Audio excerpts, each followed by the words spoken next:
told you guys at the beginning of the show, there will be technical difficulties. But we want to bring on the former chair of the Chamorro Land Trust Commission, Pika Fejeran, onto the show by way of Zoom. Good morning, Pika. Good morning, Chris. Good morning, Sabrina. Good morning. Well. A lot has happened. It's like you had your last board meeting with the Chamorro Land Trust. You did a whole. I kind of thought of Jerry Maguire a little bit. I mean, maybe that's not the right characterization, but you kind of stood up and you did, and maybe manifesto isn't even the right word, but you kind of laid out a roadmap of what you thought were very crucial changes that needed to be implemented at the Chamorro Land Trust to preserve the program from interference. And I remember that was a big part of what you had said. So, Pika, if we could just go back to that last meeting and tell us what was going on when you came to that meeting with that speech that you gave. Yeah, sure. So, gosh, that meeting, July 9th, it was, I knew it was my last meeting with the trust. And, when I knew that I wasn't going to have my term renewed, I had, it had been a long 4 years with the commission, and I realized that if I'm going to leave, I wanted to leave something behind so that all the work that we have done will continue. So the first thing I did, was I gave what the staff was calling the state of the CLTC address.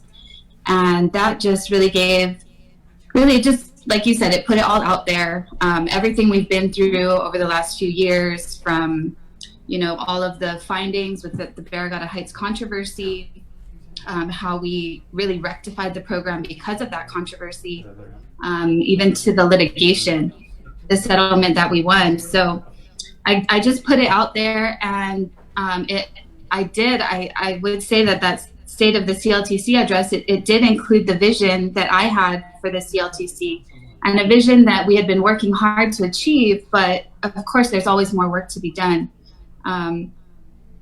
And knowing that I was going to be stepping down, I felt like we had to, the commission that had been working right alongside me these last several years, we had to really document the work we've done and the lessons we've learned. And that was all done in Resolution 2020-02. It's basically a manual for commissioners, and it outlines our guiding principles. And it should be signed and basically adhered to by all incoming new commissioners. And really what it is when I realized I'm not going to be on the commission anymore, it was like, okay, I fully respect the governor and the decision she made. Like I put 4 long years into the commission. And really the decision to stay on was not mine. That is fully the governor's decision. And I respect her decision, and I support her decision, because I have to understand that she has a vision as well. Were you surprised were you surprised at all when you found out that you weren't going to be reappointed?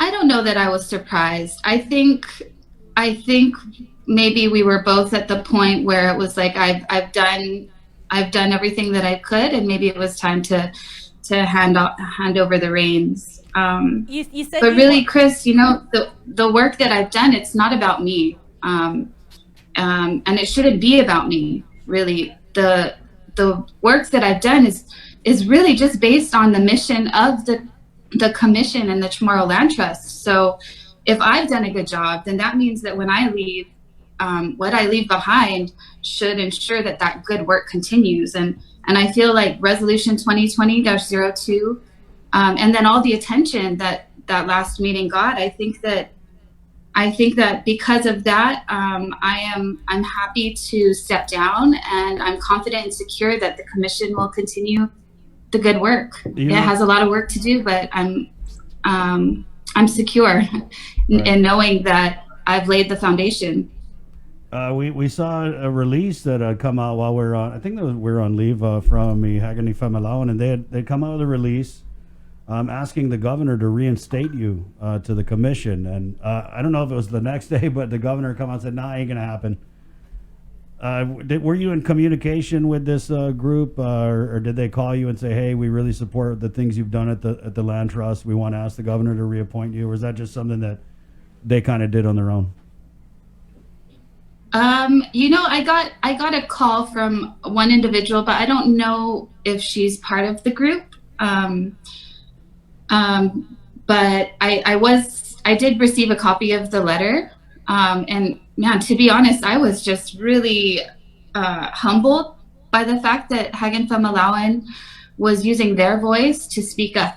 To speak up in support of me, because I've been watching them since they formed that group, and I just felt like everything that they have stood up for felt like they were speaking for me. And so for them to speak up really for me on this issue, it was really a humbling experience, and I appreciate everything that they wrote in the letter, and I understand it's scary to see someone that really is able to just put it all out there and have that person leave. But really, I believe that, like I said, if I've done a good job, then the foundation I've laid, the work I've done, and everything that we've done up to this point will continue without me. Right. Yeah. I mean, it's clear that you did a good job over at the Chamorro Land Trust Commission in terms of cleaning up the hot mess that was going on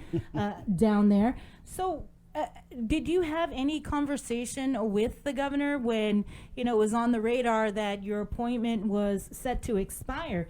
Did you speak with her? Did you say, "Hey, I'd like to stay on board and continue the work that I'm doing"? What sort of conversations happened before you were cut? Well, the governor and I have been in communication since she came into office about the Chamorro Land Trust. Off and on throughout, a year and a half she's been in office now. So we've been in, I would say, great communication. She and I actually go back beyond this. I really look up to her and support her. I kind of grew up with her daughter. So I have so much love and respect for her as a person. And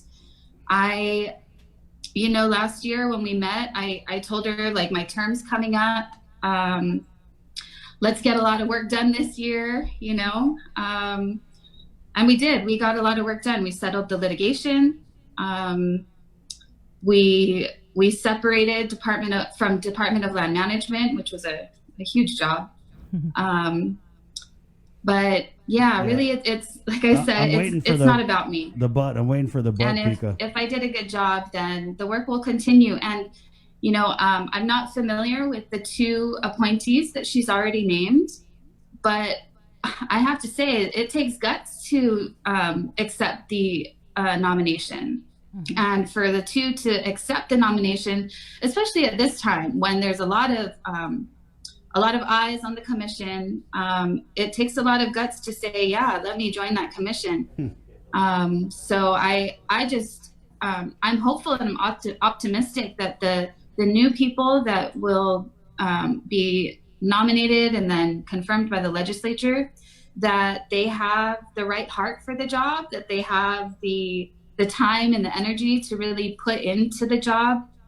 And really, it might be a great time to have some new eyes on the commission and really see what all of the complex issues we're dealing with, and maybe bring something new to the table. Pika, right, but you've done a good job, Pika, over at the Chamorro Land Trust Commission, and you would think that having you doing a good job, that you would have stayed on board. Was it what went wrong, or what did you do wrong? Was it that you were appointed by Eddie? Maybe was that a big part of it, or? I don't know. I don't speculate. My time with the commission has been a challenge, and I'd say probably as close to politics as I'll ever want to get. That's what I wanted to ask you, because in your speech, the last speech, you talked about outside influences controlling the administrative director, Jack Hattig, and I mean, that's pretty cryptic. So let's just, I mean, who are you talking about? What are you talking about? I don't know that I said. I don't know that I said that exactly. I think what I said was the job of the commission is to work exclusively for the benefit of our beneficiaries. And almost every meeting, almost every day, you know, I'm sure there's people coming to the agency or excuse me, that are doing their job, right? Trying to see what they can get out of the land trust. They're doing their job, but the commission's job is to protect the land trust exclusively for those beneficiaries.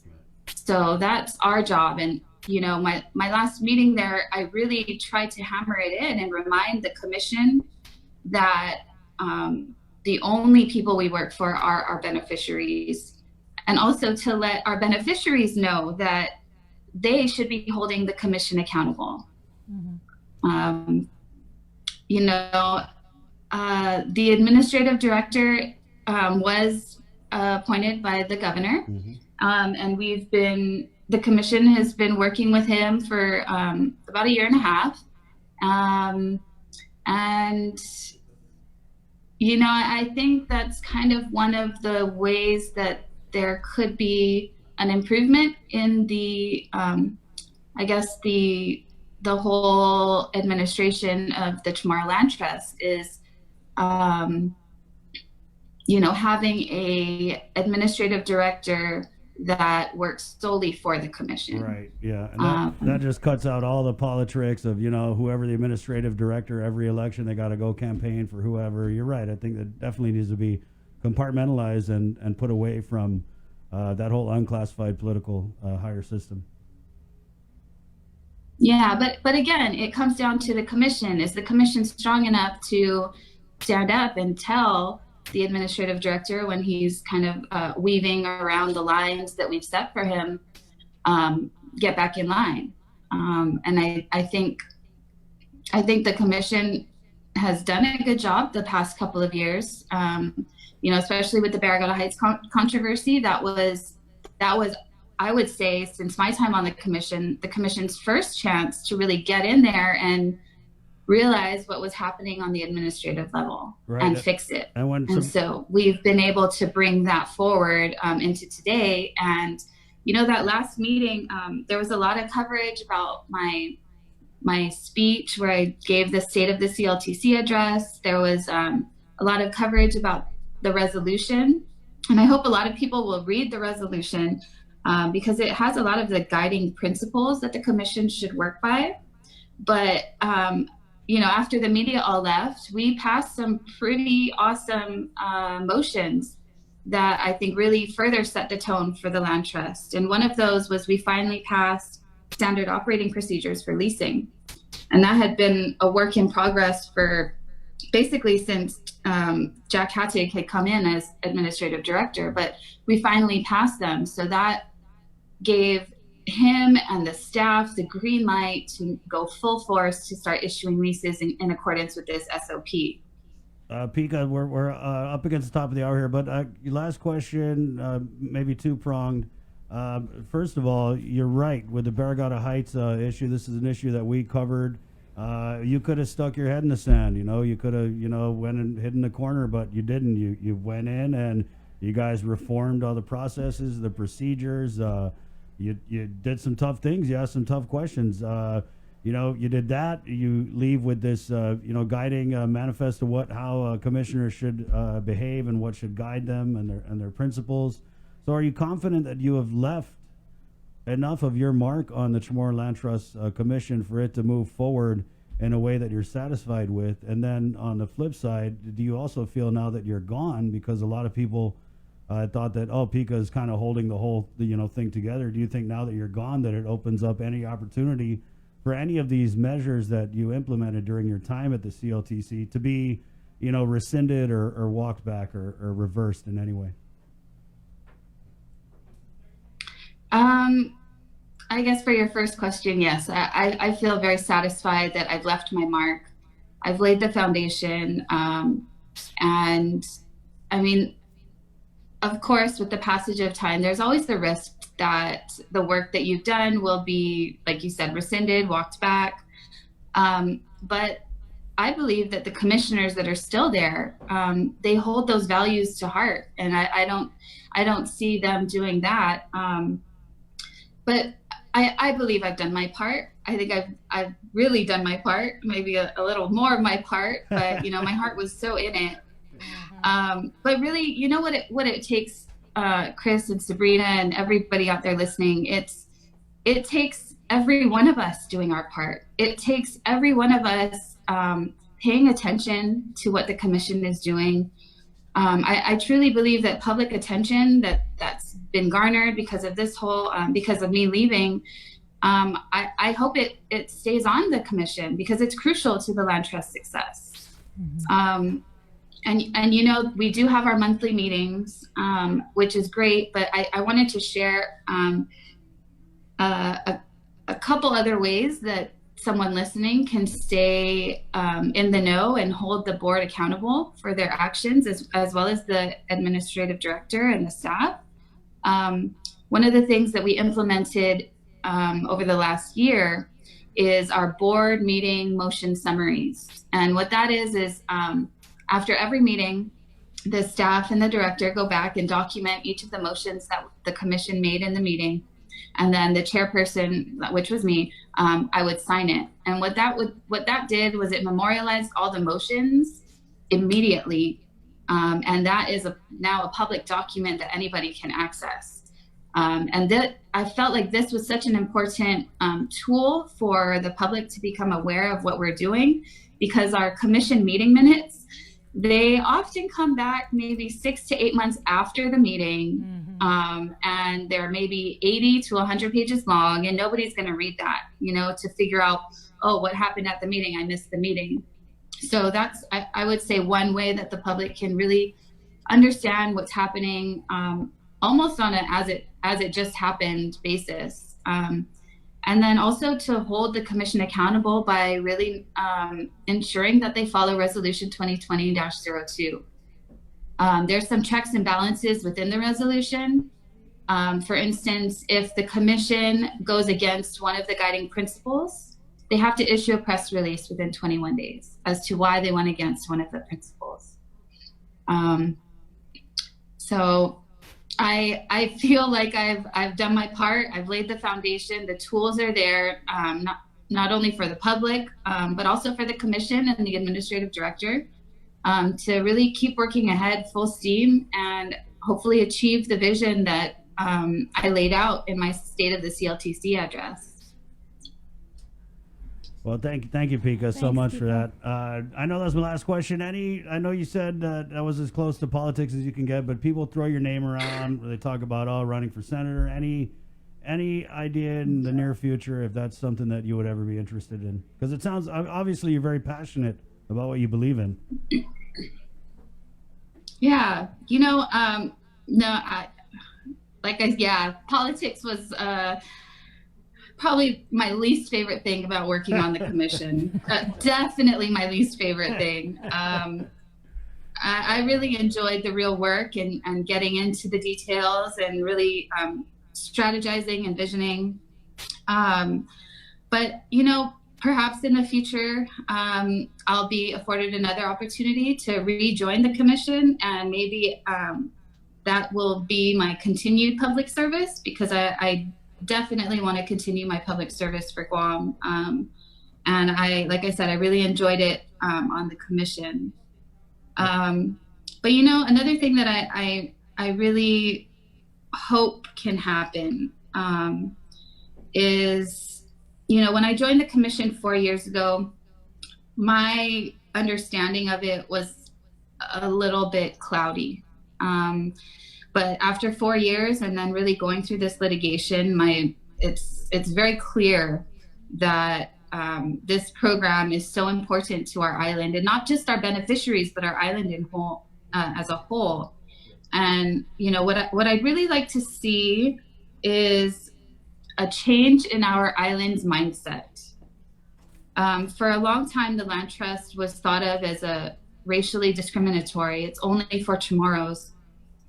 But the fact that we were able to settle the lawsuit with the Department of Justice proves that it's not. The Chamorro Land Trust Program, it returns land taken from Guam families to those same families.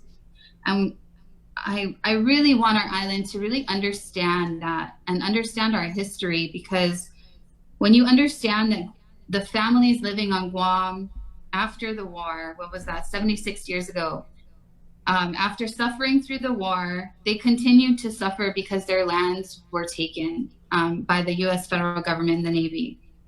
And I would say that the disposition of land from our island's families is probably, I would say, the root cause of all of the challenges our families on Guam have today. And, you know, we can scream all we want about we want the military land back, but that's like trying to move move the World Trade Center with your hands, right? Yeah. But the Chamorro Land Trust Program, we've got 11,600 plus acres in the Chamorro Land Trust Program. And this is land that we have control over. We don't have control over what the military is doing. We have control over what the land trust is doing. And if we can change our mindset to realize that, hey, we should be putting all of our investment, all of our time, all of our energy, all of our smartest people, and the best businesses that are going to work towards the common good, if we can all work together to make the Chamorro Land Trust a program that it was meant to return families to land so they have a home, they can feel secure. Gosh, if you give somebody a home, I mean, look at, you guys covered so much about COVID and people really insecure, not able to pay rent, all these things. Man, if those people were beneficiaries of the Chamorro Land Trust and they had been living on land for $99, their rent would be so low. I would say they probably would be in a different position at this point. And I just really hope that we can change our island's mindset to see that, look, this is something we have control over. We've got to put all of our energy into it and really make it work for our island. Because when families have the security of a home, then they can focus their energy elsewhere. They can focus on their career. They can focus on making sure their children get an education.